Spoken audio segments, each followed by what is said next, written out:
as as AI continues to evolve, yes, it produces some exciting opportunities, but it also produces challenges, right? And I know that we need to kind of understand some of these trends, the future trends, and to address some of these ethical considerations, because this is the crucial part. This is where it becomes important about how it's shaping the impact of AI in society.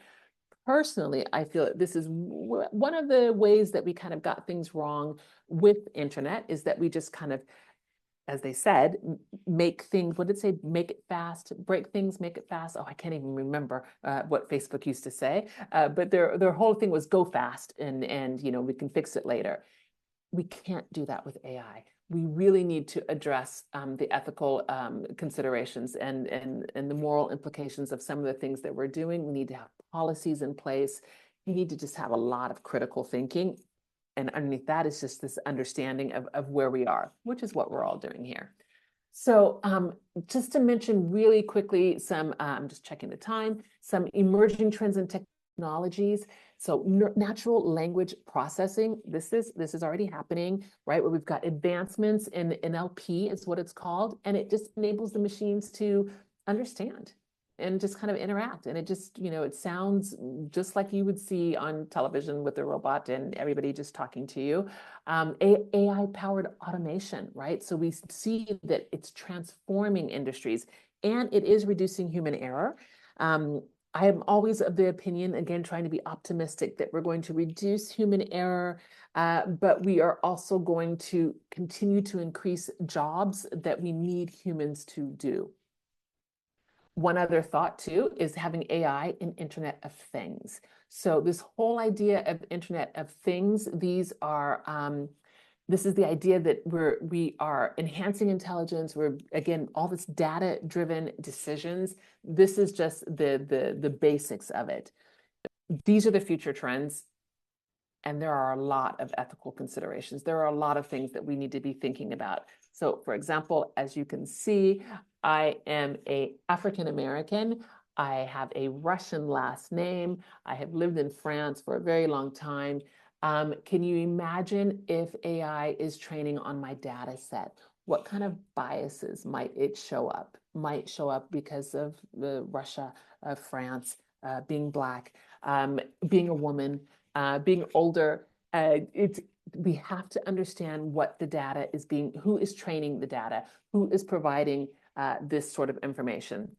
Fun fact, kind of scary fact, many years ago, when they were first doing Google was doing, not when they were first doing Google, sorry, when Google was training a lot of its models, you could look up image and you could write gorilla, and an image of an African American male showed up. And that is because the Silicon Valley engineers that were putting in the training data to train the computers to understand what is the difference, what does a gorilla look like? Well, they weren't very diverse. And so some of these biases came in, and it was just, okay, there are a lot of errors like that with AI for people, for women. And it is really, really important that we get in there and we understand that so we can mitigate these types of biases, because really it is not the computer, it is not the technology, it is the data, it is the training data, it is the person who's putting in that data. And let's not forget that once the data is there, that AI starts building off of it itself. It can start hallucinating, making up things. And so all of these issues are things that we as humans need to understand so we can come in and kind of control things. With the rise of AI, we have got privacy issues that are just becoming so much more important, and safeguarding our own personal data. How many times do you just automatically say, yes, accept the cookies, yes, you can have my data because you need to use that website? We really need to understand where our personal data is going, and we need to trust the people who are collecting that data to understand how are they using it. Job displacement, I think I kind of just mentioned that, where people are so concerned, wondering, will AI automation, will this, take my job?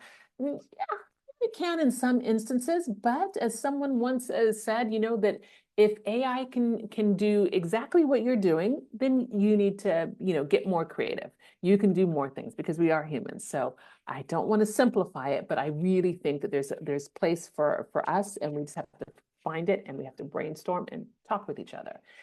Lastly, some guiding principles. There are lots of people who are working on these types of things, principles and policies and ethical guidelines for AI development. I know, especially for children, I've seen wonderful things from UNICEF and other places to ensure that technology serves humanity, serves children, serves mankind, womankind, and promotes innovation responsibly. That's the tough part. Okay, so while you're still with me, here we go.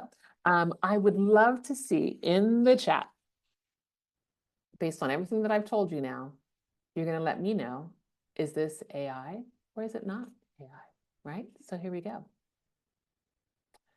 Does smart email reply? So if you have a smart email reply that just comes up, you send an email and you reply to an email and it starts saying, oh, thank you, did it, and gives you a few prompts. Is that using AI? And I've got to find my, wait, hang on a second, I gotta find my chat back again. There we go. I'm seeing it. Lots of things in the chat. Oops. And yes, Sydney's like, no, it is. Yeah, it's their pre-written smart email replies using AI, Sydney, using AI to analyze the content of emails and suggest appropriate responses. So this technology, it enhances user efficiency by allowing quick replies based on context, okay? So it's a pretty valuable tool. It's just a tool. So yes, it does use AI. What about, this is for you, Sydney, what about a USB flash drive? Does this use AI technology? What do you guys think? Yes, no? Throw it in the chat. No, no, no. No. And yeah, the answer is no, it does not. I know, it's crazy, right? So a USB flash drive, it is truly just a simple storage device. It doesn't use AI, and its primary role is just to store and transfer data. And it doesn't have really any intelligent or adaptive features. Okay, here we go. Here's another one. You have Instagram, and you're going to use some face filters, to change, make a clown face or an angel. What do you think? Is it using AI? Yes or no? Yep. Oh, no, I'm using no's. Yes, it does. Believe it or not, it does use AI. I know, it's crazy. Instagram uses AI and computer vision, right? So it sees you. It actually sees you to identify and track your facial features in real time. So if you don't want like Instagram to have like your face and to be able to use it afterwards, then maybe you shouldn't be playing around with those face filters, right? Although if you want to, then that's fine. Just know that you're going to be, being super creative, doing your selfies and all that kind of fun stuff. Okay, another one. Grocery store barcode. Does a grocery store barcode scanner, does that use AI? Right, we're trying to get through quickly. We're scanning. Do you think it uses artificial intelligence? And got a bunch of mix up yes and no's. And the answer is that it does not use artificial intelligence. I know it seemed like it does because it seems like it's awfully intelligent, like it knows the price and all of this, but no, these are just designed to read product codes quickly and efficiently. That's it, nothing more. Okay, see, you guys are getting there. You're seeing it, you're understanding. What about Duolingo, the app that we use to, kind of understand, learn a new language? Does it use AI? What do you think? Does it use AI? And yes or no? I've got a bunch of no's. No. And yes, it does. Thank you, Noella. Thank you, Marilyn. Yep, it does. Peace as well. Paula, Katie. Yeah, it does. And Sydney as well. It uses AI to personalize the language learning experience for you. So by using this sort of analyzing user performance, it adapts the content and exercises. Okay, couple more, just because you guys are getting really good. Does facial recognition to unlock your phone, does this use artificial intelligence? Yes or no?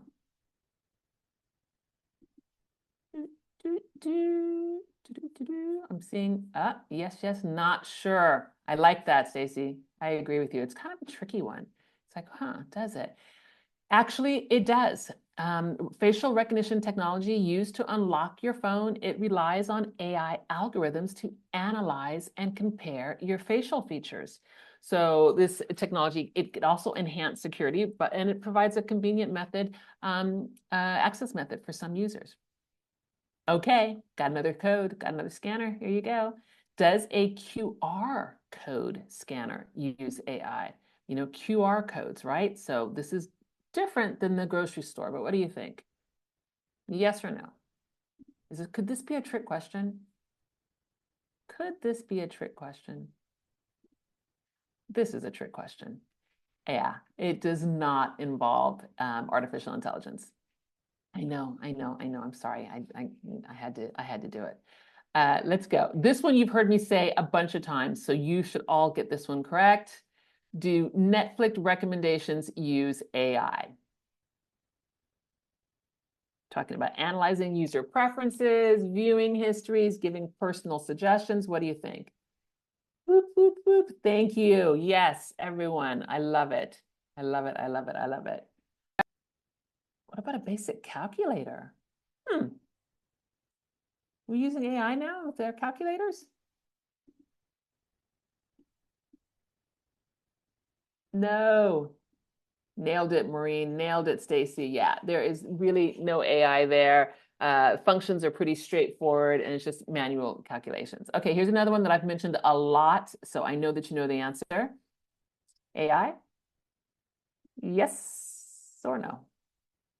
Thank you, Benjamin, Patrick, Marilyn. Yes, you know it. You know it. Absolutely fabulous.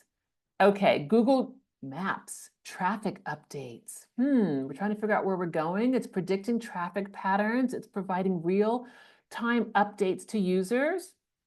The technology can really help out our planning, our route planning, yes or no? Absolutely, you got it. Yes, it does. And autocorrect on your phone? You see where I'm going here, people. You are using AI all the time. Yes, yes, you are. Yep. This is just like the email replies. Yeah, exactly, Sydney, exactly. And let's see. What about typing on a mechanical keyboard? I think you know the answer to that one. No, that does not use AI. I won't even bother you with that one. The next one is, here we go, Amazon product suggestions. Ooh, so we're sitting there on Amazon and they're showing us some new things.